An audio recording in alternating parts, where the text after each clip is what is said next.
बिस्मिल्लाहिर्रहमानिर्रहीम, अस्सलामुअलैकुम। Welcome back to my YouTube channel #Amreen. आज हम बना रहे हैं बकरा ईद स्पेशल में पेशावरी चपली कबाब, जो कि हम बिल्कुल ऑथेंटिक रेसिपी से बनाएंगे, जिस तरह से वहाँ बनते हैं KPK में या पेशावर साइड पर बनते हैं, बिल्कुल उस तरह से हम बनाएंगे। बहुत कम मसालों से ये कबाब बनकर तैयार होते हैं, लेकिन जायके में बहुत ही मज़ेदार होते हैं। इसमें मसाले की भरमार नहीं होती। बहुत कम इंग्रेडिएंट्स से कबाब बनकर तैयार होते हैं, लेकिन इतने जूसी, सॉफ्ट और मज़ेदार कबाब बनते हैं। आपने भी इस बकरा ईद पे से ज़रूर ट्राई करना है। तो फिर बनाना शुरू कर लेते हैं। सबसे पहले मैंने कीमा लिया। कीमे को वॉश नहीं करना। आप पहले कीमा बनवाने से पहले गोश्त की बोटियां लेकर उन्हें वॉश करने के बाद कीमा बनवा लें, वरना इसमें पानी रह जाता है। जितनी मर्ज़ी आप इसे ड्राई कर लें, इसमें पानी रह जाता है और कबाब कभी भी सही नहीं बनेंगे। इसके बाद इसको बहुत ज़्यादा बारीक मशीन से निकलवा लें और उसके बाद इसके अंदर जो भी पानी है उसे हाथों से अच्छे तरीके से हमने निकाल लिया है। पानी नहीं होना चाहिए। इसके बाद इसको दोबारा से चॉपर में पीस लिया है। इसके बाद इसके अंदर नमक शामिल करेंगे। नमक लिया मैंने 2 टीस्पून। 1 किलो कीमे के लिहाज से गाय का कीमा था, बिल्कुल परफेक्ट नमक है ये। और इसको तकरीबन 3 से 4 मिनट तक नमक के साथ अच्छे तरीके से इसकी मिक्सिंग करेंगे। ये जो इस तरह से रेशा होता है कीमे के अंदर, इसे हम निकाल देंगे। थोड़ा चमकदार सा रेशा होता है, ये बिल्कुल भी नहीं गलता। इसे शामिल नहीं करना कबाबों में। इसे निकाल देंगे तमाम रेशों को। 1 मैंने बड़े साइज़ की प्याज लिया, आप देख सकते हैं, और 3 मैंने हरी मिर्चें ली हैं। इनको चॉपर में डालकर चॉप कर लेंगे और इसके बाद इसका जो पानी होगा ना, वो सब पानी निकाल लेंगे हम हाथों की मदद से। पानी नहीं होना चाहिए। और मैंने 3 दरमियाने साइज़ के टमाटर लिए, इनको हाथ की मदद से चॉप कर लेंगे, चॉपर में डालकर नहीं करना। और इसके बाद इसका भी हमने सीड निकालने के बाद पानी निकाल दिया था। और 4 टेबलस्पून यानी 4 टेबलस्पून मैंने इसमें बेसन शामिल किया, जिसको मैंने भून लिया था। इसमें मकई का आटा जाता है, हमारे पास मौजूद नहीं था, इसलिए हमने बेसन शामिल किया है।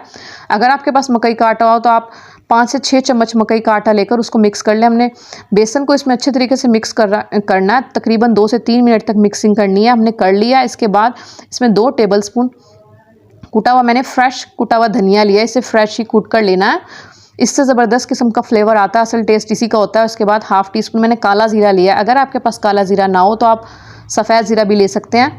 1 टीस्पून इसको मैंने कूट कर लिया है। इसका बहुत स्ट्रॉन्ग फ्लेवर होता है, इसलिए मैंने 1/2 टीस्पून लिया। अगर आप सफ़ेद ज़ीरा ले रहे हैं तो 1 टीस्पून ले लें। और प्याज और टमाटर और हरी मिर्चों का मैंने पानी अच्छे तरीके से निकालने के बाद शामिल कर दिया। इसके बाद इसमें मैंने 2 टीस्पून चिली फ्लेक्स लिए हैं। 1 टीस्पून मैंने जिंजर गार्लिक पेस्ट लिया है। बस ये मसाले जाते हैं इसके अंदर। तमाम चीज़ों को अच्छे तरीके से मिक्स कर लेंगे। तकरीबन 2 से 3 मिनट तक अच्छे तरीके से इसकी मिक्सिंग करनी है। और इसके बाद 3-4 टीस्पून मैंने काली मिर्चें शामिल की हैं। काली मिर्च शामिल करने के बाद दोबारा मिक्सिंग करेंगे। इसके बाद मैंने 1 स्क्रैम्बल एग लिया है।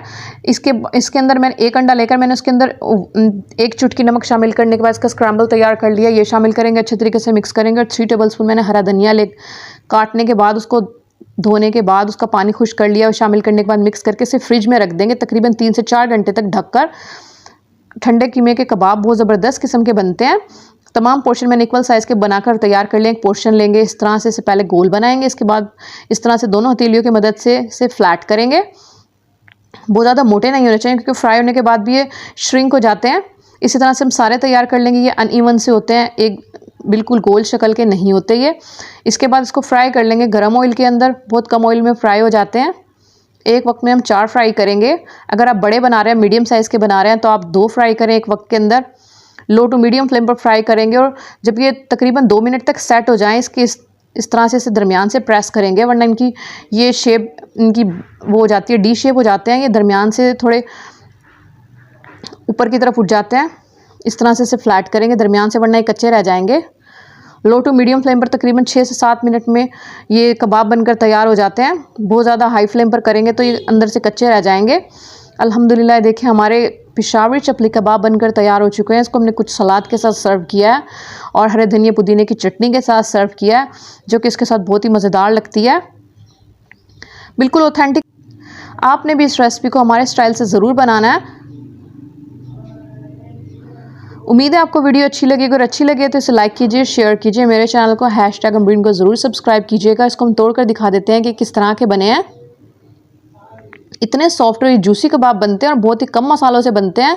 बहुत ज़्यादा स्पाइसी नहीं होते, लेकिन जायके में बहुत मज़ेदार होते हैं। मिलते हैं नेक्स्ट वीडियो में, तब तक के लिए अस्सलामु अलैकुम।